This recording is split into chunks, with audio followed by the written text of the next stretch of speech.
What's up, everybody? My name is Everett Collins, and my mechanic I'm going to introduce is a moving tile mechanic. The challenge here is to switch the tiles to get access to new areas and eventually meet the end goal. Inspiration for this mechanic came from Lara Croft Go, where you could see maybe about in the first levels, you could see the tile moving from side to side. I wanted to try and emulate that. I wasn't exactly able to get the sliding function, but I was able to kind of emulate that with my mechanic here. So I'm just going to give you a little playthrough of this. So basically what we have here is our player character, as you can see, and we have a lever here that does a couple of things. So once you activate the lever, it gives you access to certain areas. So as you see, we have the moving tile that is set to orange, and you see in the by the end goal that tile has been removed. So we can also switch it back and forth, as you can see, and you won't be able to access that because you don't have access to the other area. So we move over here to the next area to get access to this lever, which gives us access to the other side. And then we have to, since we have to, as you can see, this had a flip-flop on it, and give us access to the new area. And we can push that out the way so we can get to our exit. And this will be used to, in many different ways, to either push the object across to maybe open a door, or maybe use a flip-flop so you can get access to a sliding tile so you can access different areas, and so on. But that's it for just showing you what it is. Now we're going to move over to the code. Just want to make sure it's actually recording that screen. It still is. Okay, so as you can see here, we're going to start with our tile pit moving, which is basically a child of the tile pit class, and I put a plane over top of it so we can control whether you can walk on it or not. So let's go on to that. I had this set up at the beginning, but I didn't really use it, so that's kind of just there. I didn't want to break the code, so I'm going to leave it in there for now, but we'll probably clean that up later. But basically what we're going to do at the beginning of the game is we're going to set it to can't enter. Because it is a tile pit, it's a child of the tile pit, it starts off as you can't enter. So we had to enable that so you can enter onto it. And then we get the lever. From the lever, we get our array of moving tile 2, and we're going to go through all those and set those to not enter. And you'll see why here shortly. But we're going to move on to other parts of the tile pit moving class. So we have two custom events here. We have a moving tile and move tile back, which will be flipping and flopping between. So basically what it happens is we check to see first if the tile that we're on has a interactable. If it does, we can't enter that tile.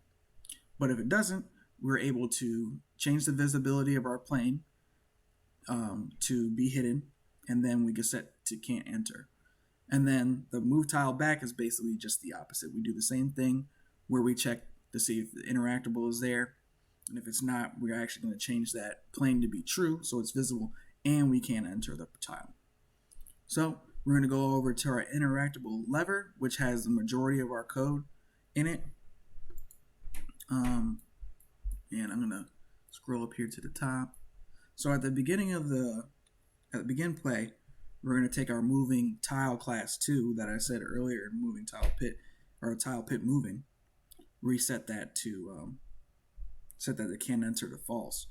So, or we set it to true, but we're getting all the moving tile 2, and we're going to set each of those in the array to false, so you can't enter them, and then move tile, which is actually going to switch it to it not being visible, so you can't enter that tile anyway. So just to make it visually, you can't enter it. So for our interact, for our lever, this is just basically getting our stamina. We're not going to use the current tile here. copied that over from the interactable box over to this. But basically, we used a flip flop. If that was true, if our stamina was true, and we can use it, then we can go on. But if it's not, it's going to say you don't have enough stamina. And basically, this handles all of that.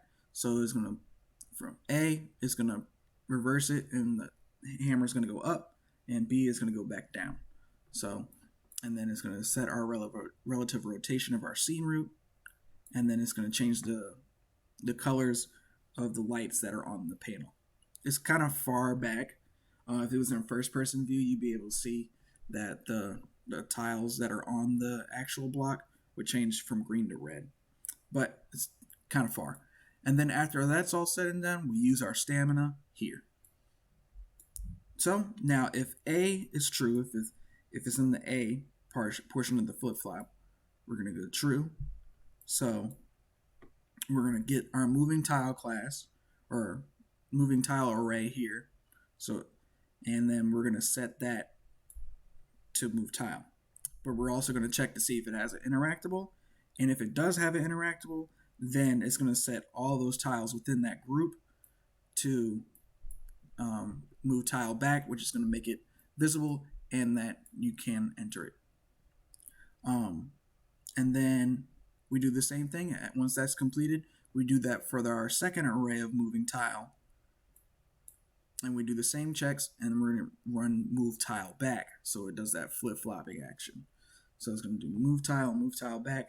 And then basically once that's done, it's set over to when you can activate it again, which will switch it to B, which will run the false line and do the same thing, just in reverse. So instead of move tile and then move tile back, is move tile back and then move tile for each of the array groups.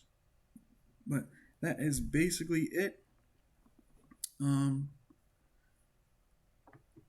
That's basically it. The only other thing is that the reason why we have this check is to, like, let's just say you're moving the block and you want to flip the lever while the block is on the moving tile and maybe like drop it down a hole or something. This prevents you from being able to do that, from being able to move the tiles until the object is off the moving tile. So once it's off the moving tile, then you can flip the switch so that the tiles move. Cool. And that's basically it.